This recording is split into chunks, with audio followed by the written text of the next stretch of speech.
Okay, we are going to do the Viggen control surface, the Elevon. So you want to dry fit all three parts on the 4mm carbon tube. So dry fit them so that there's a 1/4 inch stick out on this side and it's inside or flush with the end. Okay.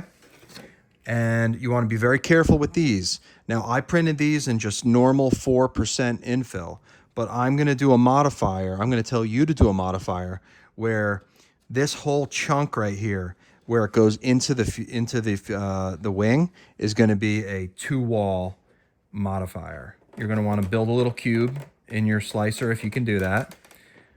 If you can't do that and you have to just print it, I would just print these in maybe 5% or just put some thick CA glue around this to keep it stiff, because you don't want that to break off. So with the end Elevon piece on there, you're going to slide this through while spinning it. Usually I spin it while I kind of turn it while I'm pushing. You can feel it going in there.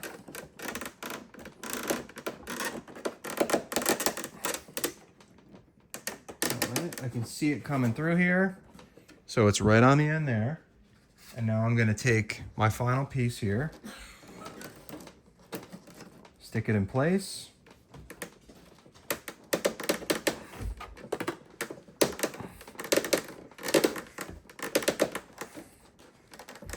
And you're going to go all the way down. Okay. You're going to keep going all the way down. Okay, I just hit the end. So it's a little stiff right now, but you just got to work it. And it's because everything is a very tight fit. I went up 0.1 millimeters on all of the surfaces that touch the rod. So that's good. Okay. So now we're good here. So now you want to dry fit everything, make sure that it all moves nicely and really, really easily. The only thing you need to do now is just put some, I use thick CA glue or thin. I mean, it doesn't matter. Medium, you can use medium, you can use thick, whatever you like. I just don't want it going into any of the places that you need to have like a bearing surface where you don't want it to get stuck. So a quick little spritz there.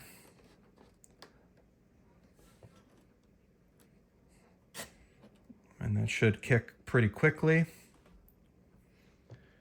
And we're gonna see what it moves like once it's all done. And you can always just trim this off with a hacksaw.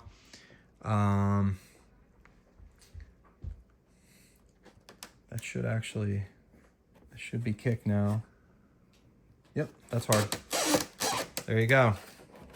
So, and this is without, I pushed all the walls back a little bit. I smoothed this bevel a little bit more by a 2mm radius. And I also, I made the holes in here a little bit larger. So everything is going to be a little bit smoother, but that's actually a limited deflection. So I got lucky with all my spacing where the deflection is, you don't want any more deflection than that, or else you're going to overthrow your controls. So, okay, thanks for watching.